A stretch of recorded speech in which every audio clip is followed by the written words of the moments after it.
Hey everyone, Mike here, and in this video we're looking at the Asus N750, a 17-inch multimedia laptop that bundles some very powerful hardware. Alongside the N550 that we'll talk about in a future clip, the N750 is part of the revised Asus N line running on Intel's Haswell platforms and promises to be faster and more efficient than the previous generations. Let's see if it holds its promise. We'll start with the looks. Aesthetically, the N750 borrows much from its predecessor, but it is both slimmer and lighter than the N76. Metal is used for the entire casing, with darker sheets of aluminum covering the top and the bottom of this machine, while the silver interior is casted from a solid piece of the same material. The metal does give the N750 a premium feel, and I doubt anyone can say that this is a bad-looking machine. Asus worked on those fine details as well. On the hood there's a backlit logo.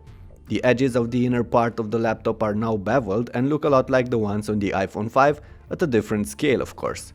Besides that, Asus kept the circular drill patterns on the upper right and left sides of the keyboard, starting from those two buttons, which were introduced by their previous N line.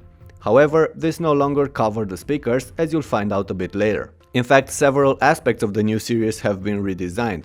Having a look on the sides, you'll no longer see a cooling grill on the left, and that's because the cooling system was moved behind the screen's hinge.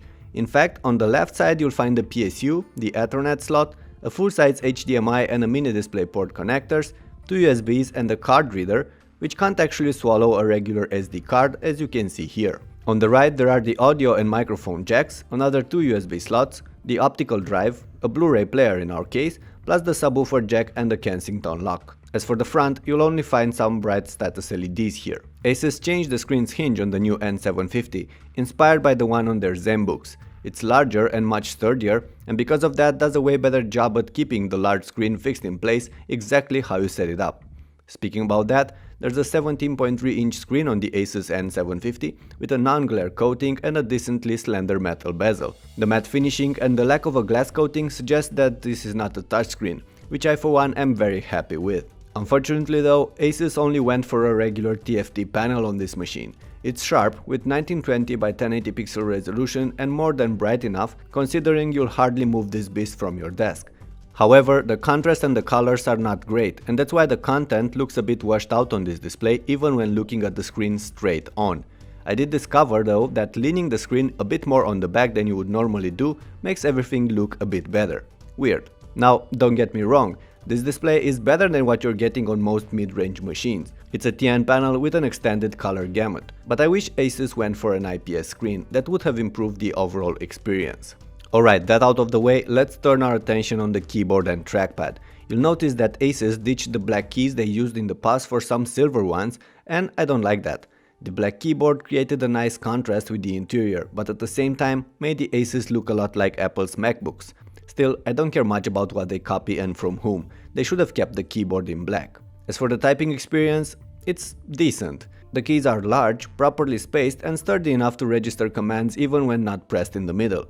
There's also very little flex with this keyboard, but the layout however isn't great, with the navigational keys and the entire numpad section being narrower than the others. Besides that, the keyboard is backlit and you can easily adjust the brightness or turn on and off the illumination.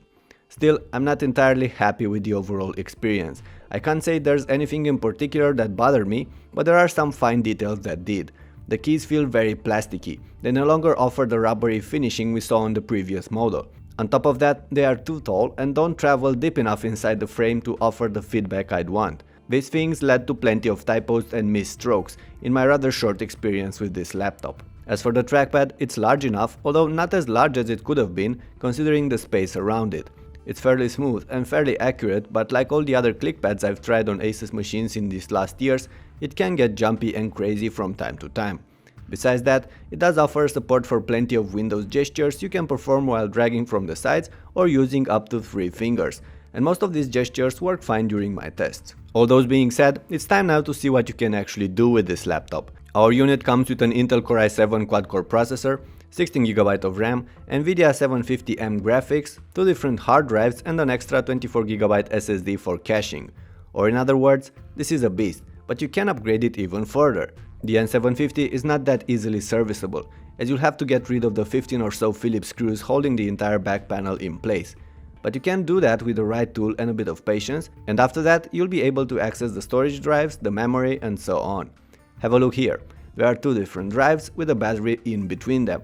There are also two separated memory modules, one on top of the other. The SSD looks replaceable too, but because it's shorter than the average mSATA drives, I'm not sure you'll be able to find a proper replacement. So it's easier to swap one of the hard drives for a 2.5-inch SSD. The optical bay can be removed as well if you want to, and last but not least, you can see the two cooling fans pumping air towards the hinge, plus the large heat sinks. But more about them a bit later. Now let's get this back in shape and push the power button. The N750 boots in about 15 seconds or so and runs Windows 8.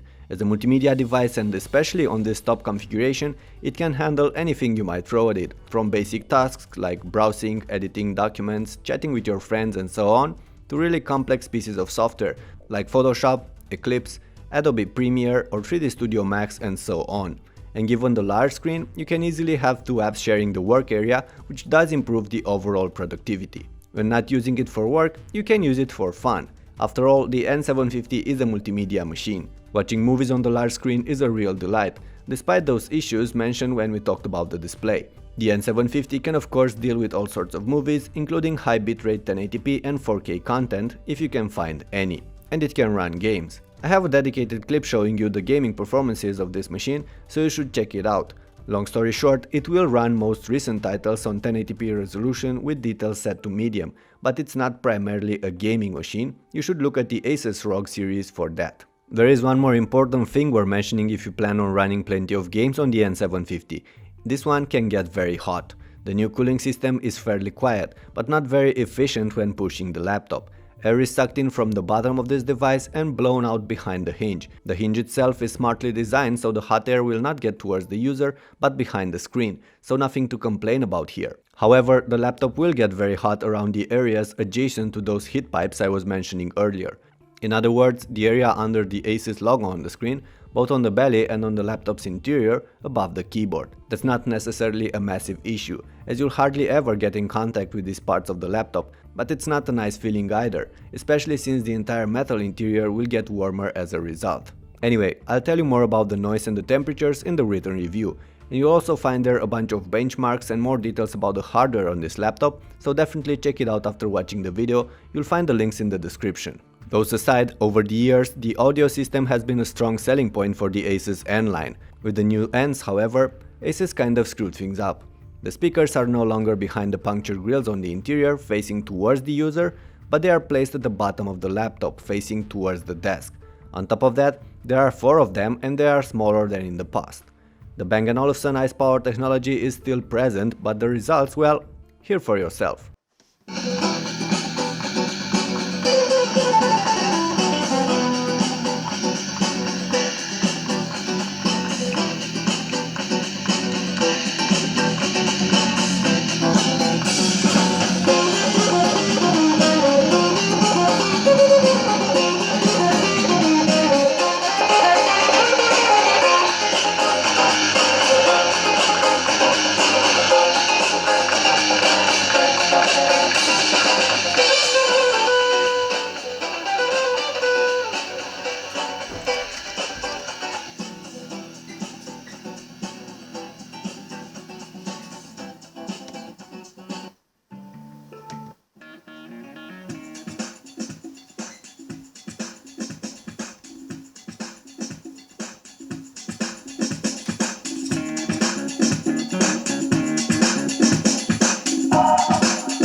Bottom point, the sound system is in my opinion simply unusable with the volume set anywhere north of 50% because of those very annoying distortions.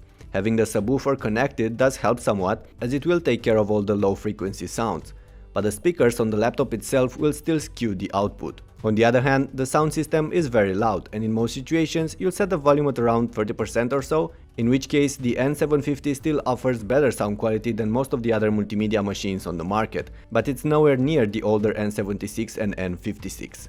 Okay, there are some other things worth mentioning about this laptop. It offers gigabit LAN and fast reliable wireless connectivity. It comes with a webcam as well, that should do for occasional video calls, although it's overall quite mediocre. Last but not least, there's the battery life. The N750 comes with a large 69 Wh battery. Given the powerful hardware, I wasn't expecting much, but the new Intel Haswell is really efficient. Of course, when running complex games, you'll hardly get about 1 hour and a half of playtime, but when dealing with lighter activities, the N750 proves quite versatile. I was able to loop a 1080p video with the screen at 50% for more than 4 hours, and with very light browsing and text editing, this laptop went for almost 5 entire hours on a single charge. All in all, the Asus N750 is for sure a top multimedia machine. When compared to its predecessor, the N76, the new model is both thinner and lighter, while packing slightly more powerful hardware and being able to go for longer on each charge. However, the sound system and to some extent the keyboard and the overall temperatures when pushing the laptop are a step backwards on this latest series.